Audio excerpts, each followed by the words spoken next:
Ladies and gentlemen, welcome back to the podcast. I'm very, very grateful and excited for my guest today. We've been connecting for a while. We've caught up in person, and what a story. I'm looking forward to hearing it a bit more. But the brief story to introduce our guest. Emma is a host of the Life Uncaged podcast and an international speaker, mentor, and guide in transpersonal transformation. She liberates men and women from limitations in life and business using emotional and energetic intelligent practices. She is a certified matrix imprinting practitioner. We are certainly going to hear what that means in a bit of time. Emotional freedom technique practitioner, energy healer, holistic counselor, human performance coach, and meditation teacher. And we don't stop there. Emma has spoken and taught to audiences internationally across a variety of sectors, including large corporate companies, small businesses, spiritual organizations, and professional development groups, and has changed lives of hundreds of people through her online masterclasses, group programs, and her private one-on-one mentorship. Working between the metaphysical and the physical world, Emma ensures that every client's session, keynote speak, or digital content piece that she creates is infused with an energetic invitation or activation into remembering who we truly are at our core. She is wildly committed to creating space for both men and women to step into their fullest expression so that as a generation, we can live and love unshamedly and drive humanity into a new way of being. That was a mouthful and it's well deserved. I'm looking forward to picking apart just that alone, but I'm very grateful. Thank you for joining me today, Emma.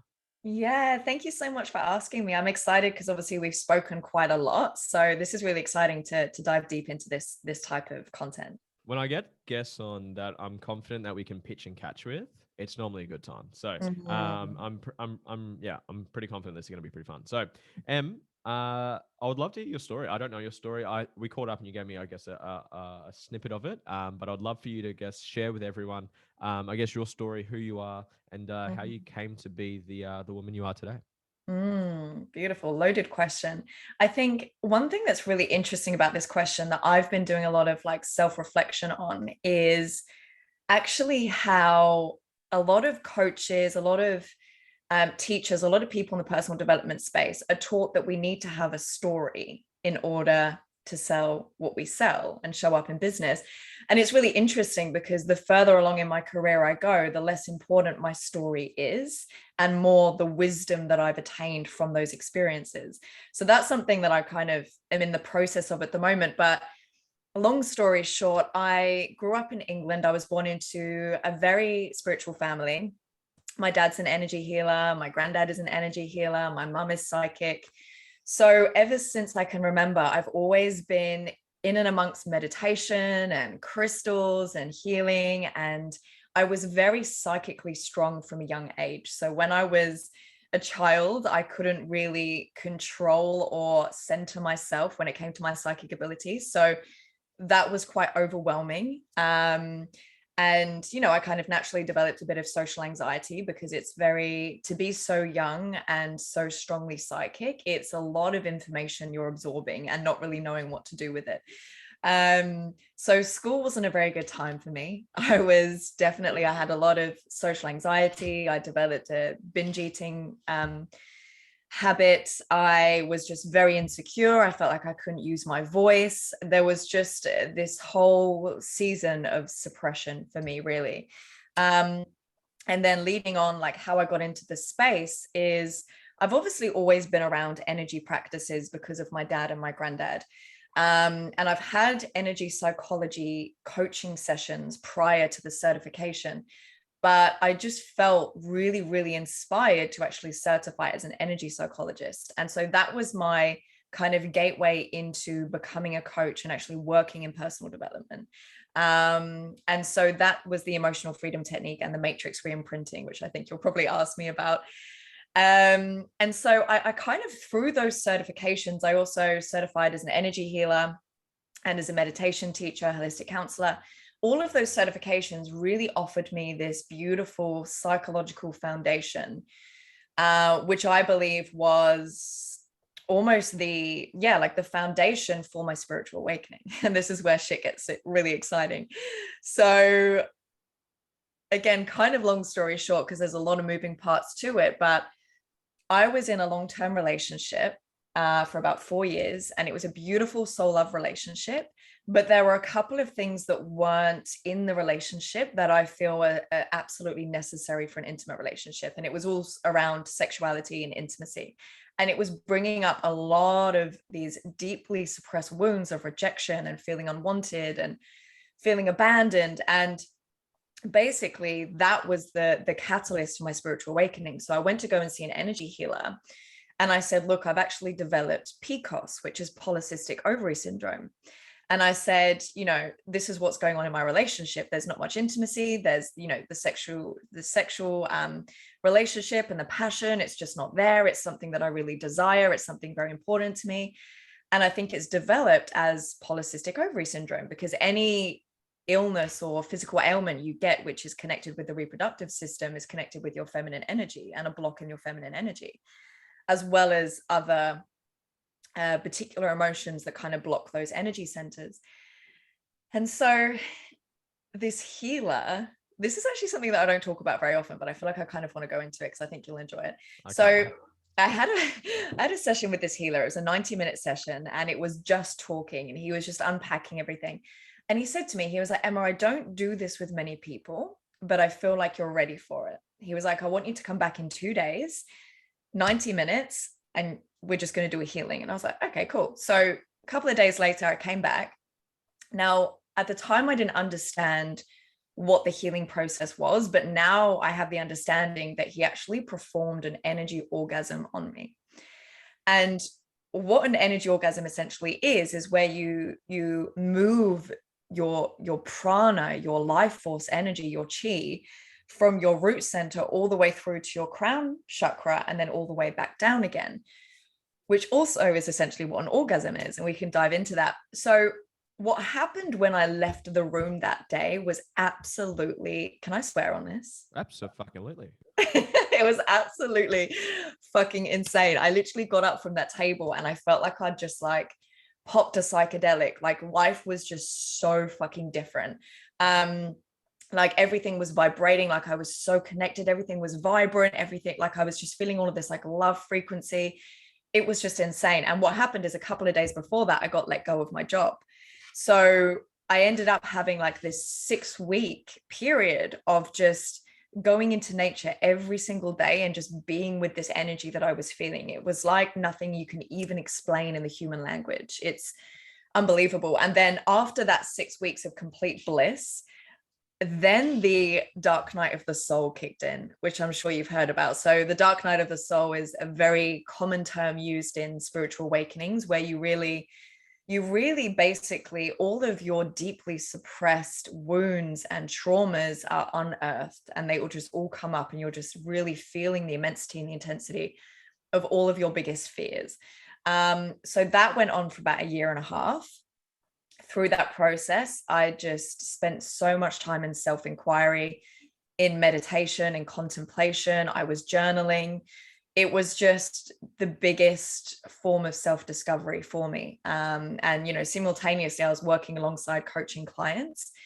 And I think after that phase of my life, I was really able to understand coaching and energy and the mind and emotions and spiritual awakening, everything at such a more raw, authentic, deeper level, that now the way that I show up with my clients and in the work that I do is at a completely new depth. And yeah, after then it's kind of just been a continual exploration from then, really. I thought you said you're not that good at sharing your story before we started. That was amazing. Thank you. Thank you. I've got a lot of questions. I don't know where to start. I want to maybe let's go higher chunk and then we'll chunk it down. What is, you said healing process, and the thing that I guess interests me about you're quite diverse in, I guess, the different domains or structures. I don't know if domains is the right word to use there, but the different teachings and the way you do it. Could we maybe go like, what is a healing process? So say someone's listening to this right now and they feel stuck, they feel lost, they've got low levels of self-worth, they've got traumas, they've got things that they haven't healed through. What is the healing process, generally speaking? And then maybe we can get a little bit more specific from there. This is a real interesting one. One thing that I say to people is that when you switch from seeing yourself as a person to seeing yourself as a field of energy, the healing process is very, very different. So a lot of people were still stuck in their person, in their persona, in their identity, and they're trying to heal from that place, which is going to feel very icky. It's going to take a while. It's going to feel very stagnant. When you realize that each and every one of us is actually an energy field, and the healing is essentially the fact that there is an energy that is ready to be transmuted, because energy cannot be created nor destroyed. It can only be transformed and alchemized. When you realize that that's what it is, it actually, you see it from a very different perspective. You see it that it's not that you have to do anything or that you have to like force anything. Healing is actually a natural consequence of the letting go of the identity and of the persona. So I feel like we're kind of taught that healing is this, you have to go deep into your wounds and then, do this, and this, and there's so many practices, there's so many techniques. Like, honestly, just looking at it, and I'm just kind of speaking unfiltered here. I actually don't know what's going to come out, but I feel like when you see yourself as an energetic being and all your main focus is just to feel, and in the process of you feeling what you've been resisting, there is this spontaneous healing that happens. And you could say that this is surrender, this is letting go. You could label it as all of those things, but really for me, I think it's so simple. One thing that's really important in the work that I do is to strip the complexity back and make things so fucking simple and streamlined and efficient, because that's what I'm all about. And so when it comes to healing, it's just when you feel the thing that you've been resisting, it no longer is the leading energy in your life. It no longer has a pull over you. And it feels like this letting go and surrender, but it's actually the fact that you're no longer resisting that part of you. And then naturally it alchemizes into something different. Why do so many people resist it? Like, feel what you've been resisting. I don't know if I've just never heard that before, but it just sounds spot on. Why do so many people, because you're right, if you've got things that you've been thinking about but you avoid it, you distract yourself, the ego gets involved and stops you from feeling through it and just dissolving that problem. Why do so many people, I guess, default to the first option where they just don't do it, they avoid it, they distract themselves, why, if it is so simple, why do so many people, the majority of people in my opinion, do the opposite? This is such a powerful question. First of all, I just want to celebrate you for what you said about dissolving the problem. I think that's something that is such an intricate little switch in mindset from solving a problem to dissolving a problem. If you feel that you need to solve a problem, then you're actually affirming that there is a problem there to solve. When your focus is on dissolving the problem, you're actually in the mindset of being the observer of your life experience. And you understand that the problems that you have in your life are actually just an illusion in your mind. It's not actually a problem. It's just a limitation that you've come up against that you're perceiving as a problem. So when you dissolve the fact that there is a problem that you perceive there to be a problem, and I'm putting that in quote marks, you actually realize that there is no problem. I hope that makes sense. It's a bit wordy. What do you say to someone who's got their victim, and I say this with no disrespect to anyone that's listening to this, but who may have, and I'm guilty, I've been there before, I've been a victim, I've played victim, I've blamed my circumstances, my parents, my upbringing, my childhood, my government, the weather. I've blamed everything I could possibly think of. So for someone who's maybe in that victim, maybe phase of their life, or they're being challenged right now and they're saying, fuck you, Emma, you don't know what I've been through. You haven't experienced what I've experienced. You don't know who I am. And they say, this is a problem. This is something, this is injustice. This is bullshit. This is whatever. What would you say, if you've had maybe a client like that before, or what would you say, generally speaking, to people that are struggling to even accept what you just said? Absolutely. Honestly, I've actually just worked through a victim archetype that I was fully in. And so this is actually something that's very fresh and very close to my heart right now. If you feel, especially if you're in this chronic pattern of being in scarcity with finances, or attracting people that treat you like shit in relationships, or not being able to move forward in your business, you must look at the part of you that actually enjoys being the victim. Mm. There is a part of you, this is what's really ironic, this is the beautiful paradox of life, because I think God just wanted to have a laugh with us, is that we think that we are having these so-called problems because we're not worthy, or because we don't feel deserving, or because we don't feel enough. That's actually not the case. We're attracting these problems because those problems serve us in some way, shape, or form. So, for example, I haven't actually shared this with anyone yet, and I'm running a workshop on this in a few weeks because it was such a potent realization and transformation in my own life. But with me, I always rejected being the victim. I was always like, I went through bullying in school, and I've been a target of a lot of hate and like bullying, really, when I was a dancer and competing in that, and also in school. And my mom would say, "You're being bullied," and I'm like, "No, I'm not. No, I'm not. Like, I'm fine." And so I actually, in that moment that I decided that being a victim was not good, I actually like suppressed it and reject it within myself. Last year, I started working with all these clients that were in their victim. I was also in a relationship with someone who was very alive in their victim archetype. And I was like, fuck, I was like, this means that there's a part of me that is a victim that's about to come up, because my external reality kept reflecting this to me. And my reaction at that time, if someone came to me with a victim mindset of, oh, this keeps happening in my life, this keeps happening in my life, I would be like, fucking deal with it. Like, get out of that shit mindset and deal with it. And so now that I've just been through like my victim, the part of me that I'd suppressed that was a victim, now I actually get it. It's such a strong delusion when you're in that you cannot see a way out. When you are in your victim, nothing will seem to make sense. It will feel like no matter what you say, no matter what you do, no matter what you think, no matter the meditation, the journaling, the podcasts, no matter what, it is so fucking hard to see outside of that circumstance. What I realized is that we must look at the pleasure that we actually get from being the victim. So in my instance, I received love and support through being the victim. So through being in many relationships where there was emotional abuse, there was narcissism, there was, my partner was controlling and manipulative. What did that do? Well, it made me get on the phone to my friends or my family and be like, oh, he's done this again, or he's done this again. And I was actually receiving love, support. You could even say significance. I was being seen. I was being heard. And so this has come up massively recently for me. And I was like, fuck, there was this part of me that actually really enjoyed being the underdog, because I was being seen and I was being heard. And the fact of not being the victim meant I didn't know how to get that need met of love, acceptance, and significance. So what I did to kind of move through that, first of all, was to take responsibility that there is always a self-serving motive in what we're attracting into our life.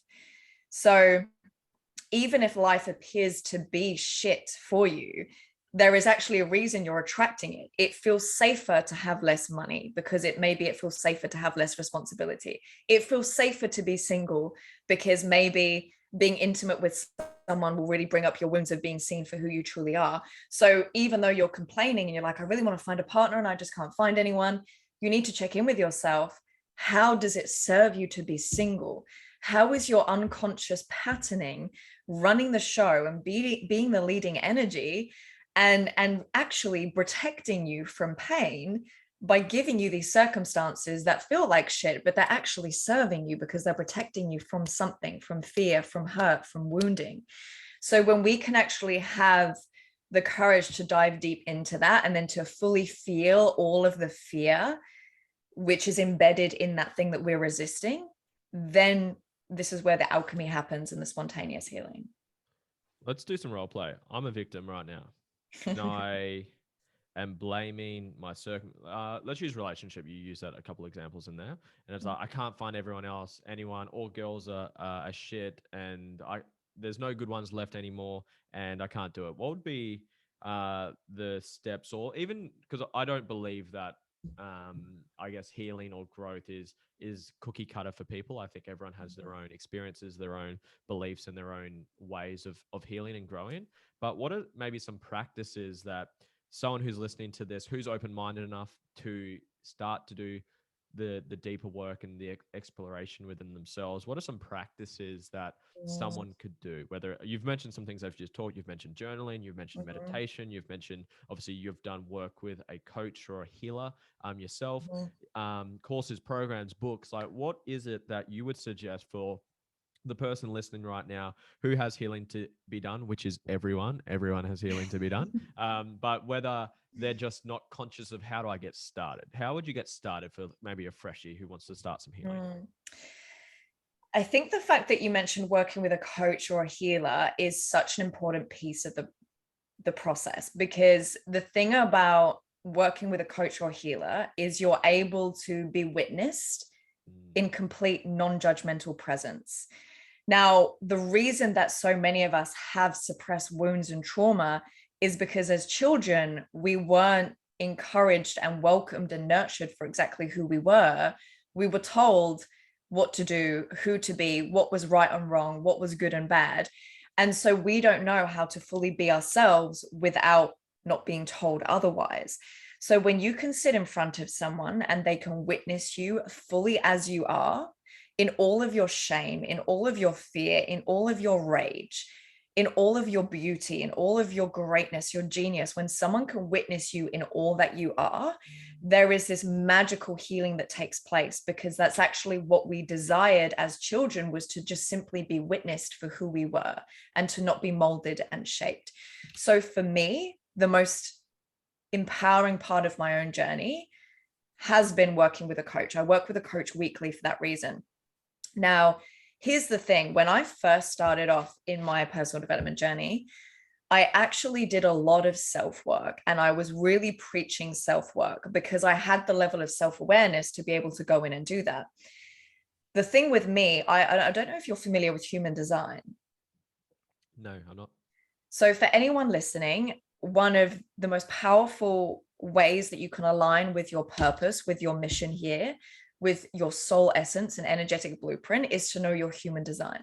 So you can actually download your free chart on, you can use mybodygraph.com or myhumandesign.com. And so essentially there are 5 different profiles in human design. When you understand what yours is, it allows you to see the biggest challenges that you'll go through in your life, and also where you're in your most power. So for me, I'm a projector.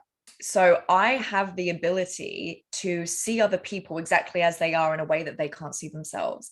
I can see the way that the collective is going. I can see things that other people can't see, basically. So projectors are known for being the visionaries and the guides in the world. That being said, because life is a paradox, I struggle to see myself a lot of the time. So even though I have a really strong self-awareness, I find that working with a coach and actually expressing how I feel and then them reflecting it back to me, for me, is a very powerful way for me to heal very, very quickly, because I do have a slight this slight weird thing where I struggle to see stuff sometimes, right? And I think we all do to a certain extent. But so when you are in front of a coach and a mentor, it allows you to do that. Now, you have to be, the most powerful thing you can do in your self-development journey is to develop self-awareness. That's it. Because when I was recently going through this victim, and I was fully awakened in my victim, it was being awakened so I could bring resolution to that part of myself. And luckily, I have the level of self-awareness that I can look at that experience and be like, that's what it is. Because when you don't have the self-awareness, that's when you get stuck. That's when you feel like there's no way out. That's when you get stagnant. Because when you're actually fully awakened in your trauma, your wounds, when you're fully awakened in those illusions of who you think you are, it's so real for you that you can't see another way. Like it's just impossible to kind of move out of that place. So I would say for anyone really starting out on the journey, like, to have your main focus is to develop self-awareness will be the most powerful thing I honestly think you can ever do. Ever do. How does one develop self-awareness? So I would say sitting in practice every single day. When I say practice, you could call it meditation, you could call it contemplation, you could call it embodied inquiry. It's something that I get my clients to do. So essentially, because this is where I sit with meditation, is a lot of people are like, right, I'm ready to start. Yeah. They're like, I'm ready to start my personal development journey. I'm going to get into meditation. But then they just listen to guided meditations all the time, or they listen to This is the Joe just, conversation we had when we caught up. It was maybe along the yeah. lines of it. So, yeah. Yeah. Anyways, sorry to cut you off. Keep going. That's true. So yeah, we did speak about this because especially with like Joe Dispenza meditations, for example, that are very empower. Like I think Joe Dispenza is an absolute wizard. He's amazing. But a lot of people use his meditations to feel good. This is the thing, like if you're using meditation as a tool to feel good, you're not using it correctly. Because meditation isn't a feel good tool. Meditation is a self-awareness tool. It is the ability to become so aware of your direct experience, your thoughts, your emotions.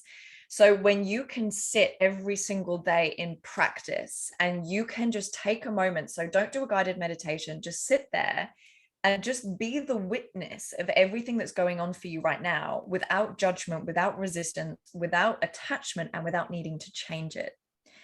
When you can sit there and be like, okay, what am I feeling in my body? Okay, I'm feeling some sadness. Where is it? It's in my stomach. Okay, cool. I'm just going to lean in. I'm just going to feel it. I'm just going to witness it. It doesn't mean anything. I don't need to put meaning to it. I'm just going to be fully present with it. What are the thoughts that's coming up? Oh, it's this. Okay, interesting. So I'm not going to feed energy and attention into them right now, but I'm just simply going to be the witness of them so I can be aware of them.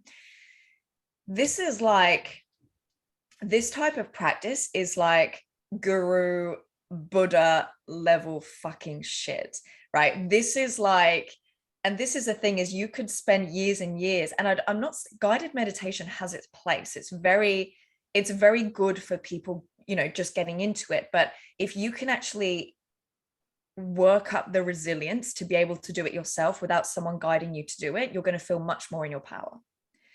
And this is where the shift happens. Like I love my clients. As soon as we start working together, I get them to do this embodied inquiry. I don't get them to do guided meditations because that's actually where you can give your power away by still relying on someone else to guide you through something, to tell you what to do, to tell you how to feel. When you can just simply be the witness of your experience, this separation starts to happen. You start to see your identity as a certain part of yourself, and then your awareness as another part of yourself, which is essentially the truth of who you are. We're all awareness in physical form. Your identity is not who you are. It is a persona you've created so that you can survive. So when you sit and practice every day, you start to understand and recognize where parts of your identity, where your thoughts and emotions are, where your triggers are. You start to recognize how that is a limitation in your mind. And you can free yourself from that limitation through being the witness of it. Can you take me through, if you're okay sharing and being vulnerable with us, can you take us through like maybe might not have to use an actual example of you recently, but what would like the dialogue be like? Could you get like an example of that? Like say someone, because I've found with people's experiences with meditation, it scares them off. They'll be like, I can't do it right. I can't think about nothing. It's like, well, that's not the fucking point. You're actually meant to allow whatever comes to you and allow the dialogue to go wherever it is, because from the way I understand it anyways is your mind will gravitate to things that it wants to work through, it wants to dissolve through, it wants to come to terms with. But by not allowing yourself to have that space to do it, it gets distracted by all the external stimulus we have going on, social media, partying, drinking, friends, anything to stop you from just being with your own thoughts. So I'm just curious, what would a dialogue might look like to you? Like say you sit down, did you meditate this morning? No, I didn't. That's okay. When you did last, what would like a dialogue be like for you? I actually did. I did do a little practice today. I did like just like a couple of breaths. This is the place where I've got though, is my whole life is a meditation now. Because when you sit in this embodied inquiry that we're speaking out, when you do that every single day, you start to realize that life becomes a meditation. And this is the thing, is I think a lot of people use meditation as a way to connect with their spirit or their energy, or to kind of unplug from life. But life itself is the meditation. Like when you can really, and I'll go into the question you just asked me in a minute, but this will make sense with it. When you become the witness and the observer of your life experience, everything in your life becomes a meditation. Every conversation you have, every interaction you have, you start to contemplate, oh, what does that mean? Where does that come from? How does it make me feel? And so that in itself is the meditation. So this is why I think you don't need to consistently meditate every day in the way that the personal development industry has kind of shaped meditation, because your whole life is a meditation. So the meditation I do now is simply contemplation. I just sit there and allow space for my thoughts to be. So that's a beautiful segue into your question.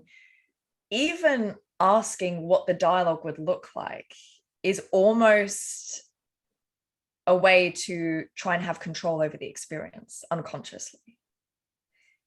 This is the thing. If I say to someone that's never meditated before, and I say, just sit there and just create space for anything you're thinking or feeling to simply be there without judgment, they would likely ask the same question that you asked. Well, what does that look like? Well, what do I do? That is the fucking reason that we do this practice. There is no right or wrong. It's just simply creating space to fully be with whatever is in your direct experience right now. Because naturally, when you create space for all your thoughts to breathe, for all your feelings to fully exist without any suppression, any repression, any denying of them, that's when they start to shift, because you're giving them space. And this is the thing that is that as humans, especially in this paradigm of toxic masculinity that we've all grown up in and been socialized into, we have this hard wiring that things need to be complex in order for them to be worthwhile, or things need to be complex in order for them to make sense. But it's like, for me, I think transformation, healing, everything that, you know, we do day in, day out it's so fucking simple. It doesn't mean it's easy. Like this, you know, the transformation process, it's simple. It's hard to go through, but it's very simple. And so when you literally just be like, okay, I'm just going to set aside 10 minutes to just sit there, whether it's outside, whether it's on a meditation cushion, whether it's laying in bed, I'm just going to sit there and I'm just going to observe myself, observe my thoughts, observe my body, what's going on physically, emotionally, mentally. And if I find that there is a part of me that wants to change a thought or resist a thought or, you know, interrupt a thought, I'm just simply going to not go into that reaction, into that default. And I'm going to come back into being awareness, come back into being awareness, come back into being awareness. Every single person walking this planet is desiring and seeking to be witnessed without judgment. Where does that come from? Is that from a conditioned, I guess, need? I guess as kids, we need love to survive and we want it the way that we want it. Where does that come from? That need, what did you say? Need to be witnessed. Need to be witnessed. Yeah. So it comes back to a kind of a little bit of what I mentioned before of when we are growing up in childhood, this is really the basis of shame, is when we're not mirrored back as we are. So as a child, if our parents, so for example, I'll give it like a specific example. So there's Sally. I always use Sally as an example. I don't know a Sally, so she's always a good name. I do use it as well. I think I got off Gary V. He uses Sally a lot, and yeah, he used Sally, and oh my god, I use Sally a lot. But anyways, continue as you were. Oh my god, I actually love that because I always talk about this in my courses. I'm like, I don't know where Sally comes from, but she's just there. So say Sally is 3 years old, and no, so let's say she's 5 years old. I'll use this example. Say she's 5 years old. She's just about to go for her first day of school. And then she starts crying and she's like, Mom, I don't want to go. I don't want to go. I don't want to go. Like, it's obviously unknown. It's scary for a 5-year-old. And then Sally's mum turns around and goes, Sally, you have to go to school. All the other kids are doing it. You should be grateful you get to go to school. Come on, it's going to be a good time, right? In that moment, Sally wasn't mirrored in the way that she desired to be mirrored. In that moment, Sally's mum projected what she thought onto Sally. In that moment, Sally makes the decision of, oh, it's not okay for me to be sad. Oh, it's not okay for me to feel scared. Okay, I just have to do this because everyone else is doing this. in that moment, when we are not mirrored back for exactly what we're experiencing, we create a shame-based identity. We think, oh, it's not okay to be sad. Okay. And so we will reject ever showing any sadness or any emotional expression because we're like, oh, no, it's not safe to do so. This is like a really just one example out of so many that I could use. So, and this is the thing, is if you notice in the tonality of that example, and I use this specifically, is that what Sally's mum said wasn't intentionally hurtful. It wasn't intentionally to put Sally down. And this is the magic of this work, is that Sally's mum, in that moment where she said, no, come on, like, you should be grateful, all the other kids are doing it, like, this is going to be good, she's saying it in a positive way. Regardless of if she says it in a positive or a negative way, in that moment, Sally does not feel seen and heard. She is not mirrored for exactly who she is. She is being told it is not okay to feel the way she's feeling in that moment. When this happens, we're coming out of an emotional dark age. If we look at it collectively, there is this, our parents and our parents' parents, they weren't in the whole personal development, emotional expression is okay type of vibe. So this is actually very nuanced, right? In our generation, to actually be able to feel emotion is like, holy shit, this is like new shit. So this is the thing, is that we will be parenting very differently, I feel, with our kids. But in Sally's example, that is just one little example. And then that could happen the next day. And then it could happen in another area of her life. And so it's this accumulation of Sally believing it's not okay to fully be seen in everything that she feels and everything that she thinks. So she creates this shame-based identity. And then when she's older, she has all of this suppressed stuff that's coming up. She goes and sits in front of a coach who sees her completely as she is, that mirrors back to her completely as she is, without it needing to be any other way. In that moment, she finally feels seen and heard, and all of that suppressed stuff has space to come up, to breathe, and therefore to be alchemized. So what we can do is we can actually sit in that practice every single day and witness ourselves every single day without judgment. That's the main thing, without judgment. Any thought you have, any desire you have, any fetish you have, any fantasy you have, any like feelings that you have, it's all okay. It's all okay. And when you can finally just reach that point where you can create space for that, you really quickly start to shift these thoughts, and the thoughts will naturally start to change.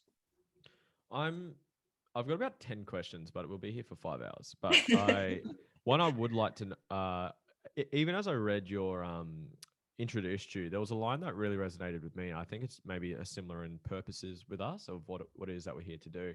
But she is widely committed to creating space for both men and women to step into their fullest expressions and expression. And my purpose is to help people express their authentic selves. So I'm just curious I see similarity in that, and that's maybe why we connect so well and why we have similar interests and passions. Where does that come from you, and how do you help people do that? Can I be honest with you? No. Always. We're all doing the same fucking thing. Like, whether you label it as I help people be their authentic self, whether you label it as I help people be their fullest expression, whether you label it as I'm a confidence coach, I'm a mindset coach, whatever it's all the same fucking thing. It all comes down to really becoming who we're destined to be in this lifetime. However you word it, to me, doesn't really matter. I think we word it in a way that most resonates with us and our own personal experiences and who we are. But it's all the same fucking thing. There's that quote from Ram Dass where he says, we're all just walking each other home. That's what we're doing. So the way that I see it, especially with everything that's happened with the pandemic, is that I'm not sure if you're familiar with the individuation process. I'm not. Okay. So this is really powerful for anyone kind of interested in this work. When you understand the individuation process, even understanding it gives you a lot of power in your own transformation journey. I'm like, so many things. The coffee's kicking in as well. So individuation was a term coined by psychologist Carl Jung to basically explain exactly what I just said, which is allowing people to become what they're destined to be. Now, the individuation process can be seen almost in two halves. The first half of our life, we create this, our focus is to create a healthy ego. It's to create a personality, because we must get our needs met from external sources.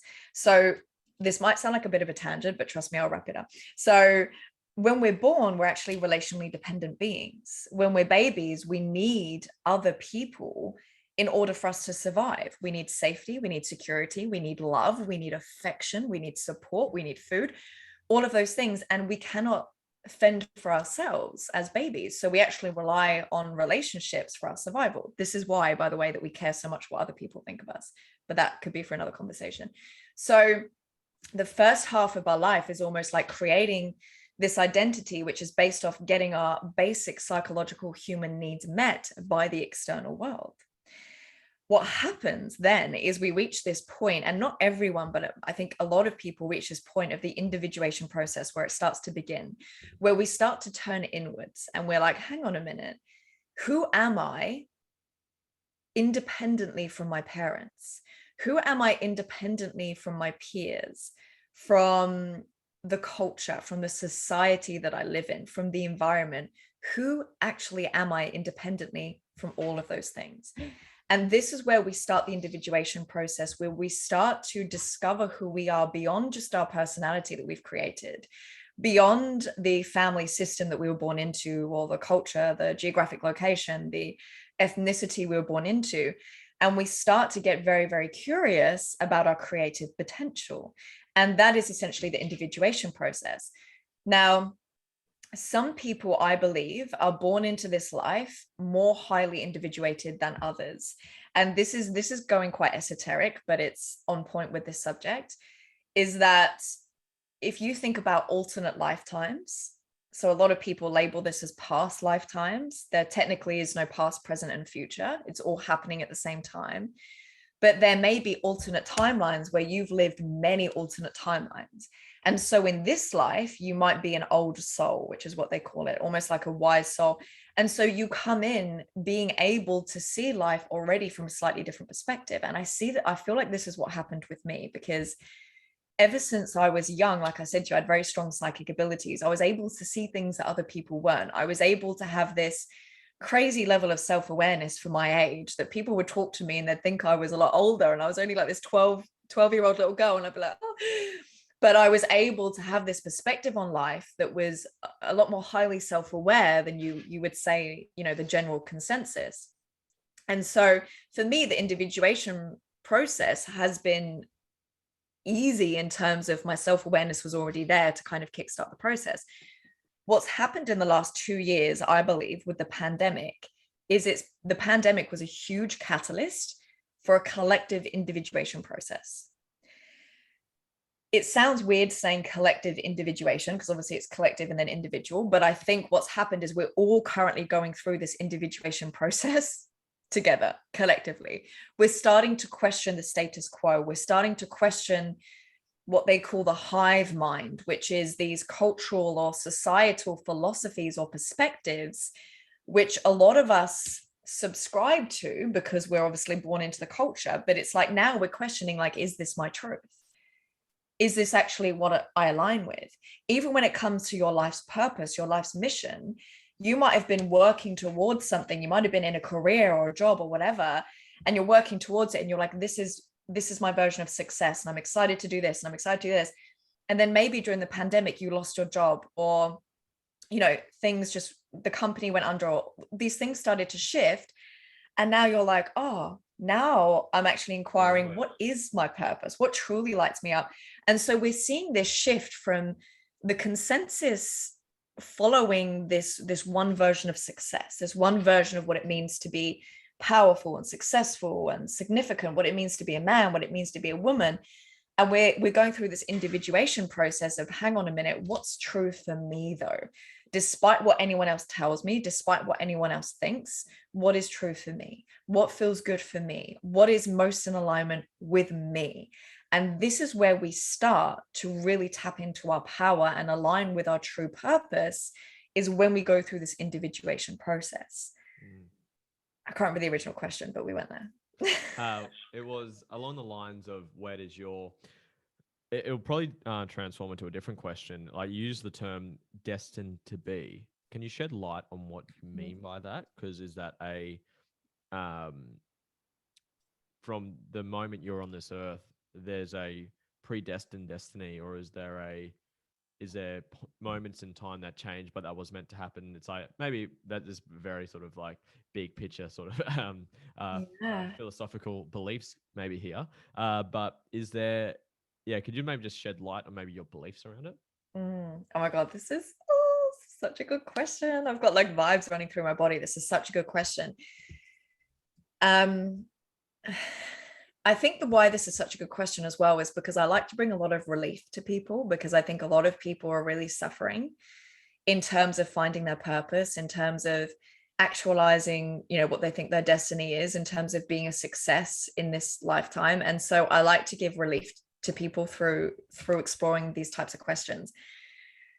So I believe that we come into this physical reality with a certain divine orchestration of how our soul chooses to express itself in this lifetime for the evolution of humanity. So the way that I see it is that each and every one of us are here for the same purpose, the same soul purpose, which is to contribute to the evolution of human consciousness. So we're all here for the same purpose. So let's just kind of, to me, I think that gives a sense of relief. Sorry? I was just say blanket statement as a whole Yeah. of what we're here to do. Yeah, because I think a lot of people are so stuck in their identity and making it personal about them, of what am I here to do? What am I here to do? What am I here to do?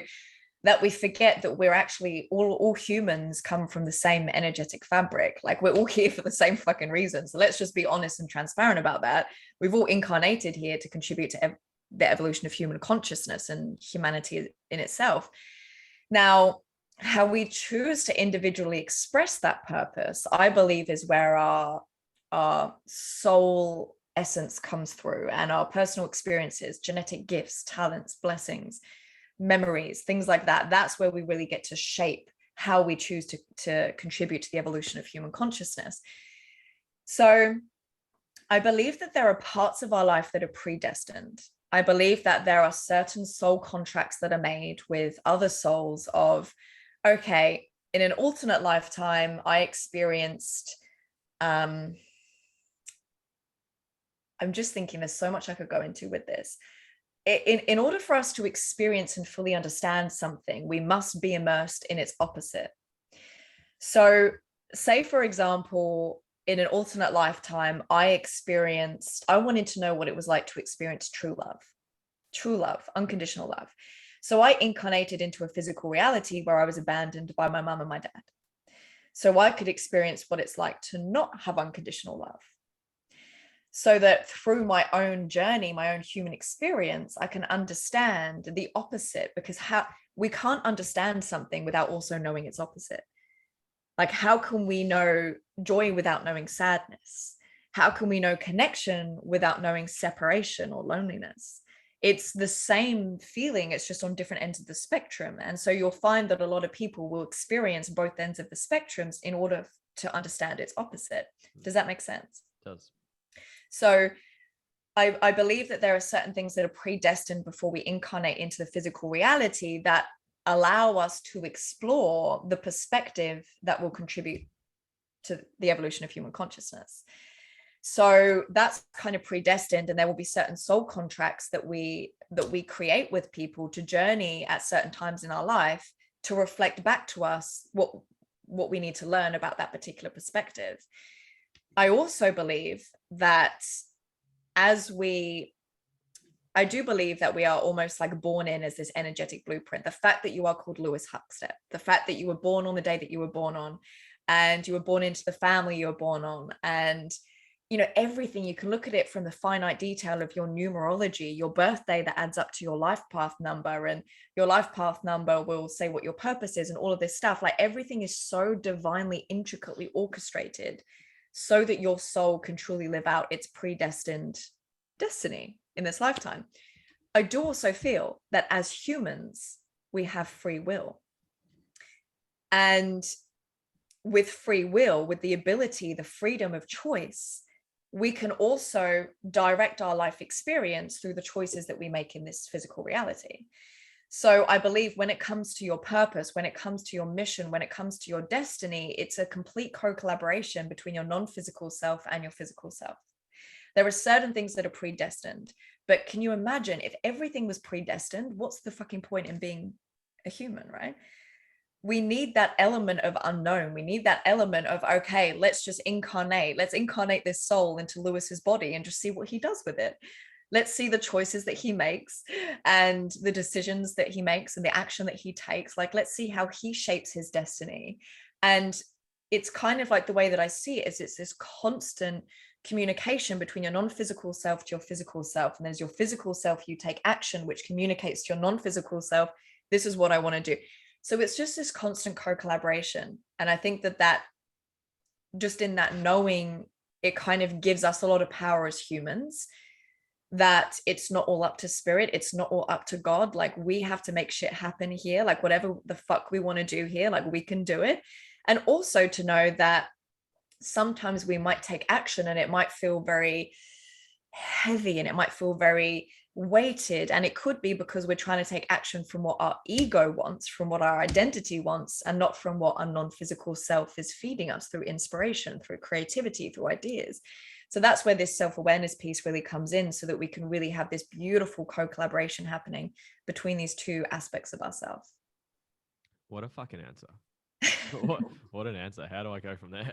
I think we're gonna have to pick up a part two. I think I've got about probably 2 or maybe 4 out of the 30 questions I've written down. I think we might have to do a part two. I'm down for that. Just for time, we will wrap this up. But you've got so much substance, so much depth, so much. You've got so many different ways of teachings that you put together in a way that is very understanding, but also challenging at the same time. There's certain words and phrases you've used that like really like sunk with me. So I'm very grateful for this opportunity to chat. I guess for you, if there's anyone wanted to reach out, connect, whether it be professionally for services, just to connect with you, say thank you, or just question, where could someone find you? Yeah, so I mainly hang out on Instagram. I think That's that's the place to be these days. So my handle is at Emma Zia, and Zia is spelled ZIA. And I'm sure you'll pop that down in the show notes. Yes, that's probably the best place to reach me. And if anyone did kind of benefit from anything that came up today or something landed for them, I always love to hear from people. So definitely shoot me a DM, and I'd love to welcome you into my world. Thank you so much, Em. And for anyone that's gotten all the way to the end of this episode, thank you so much. If you can, please like, comment, share, please tag, send this to me, send this to Em. We love both hearing from you guys, hear your thoughts, hear your feedback. And Emma, thank you so much for your time. Thank you. You're so welcome.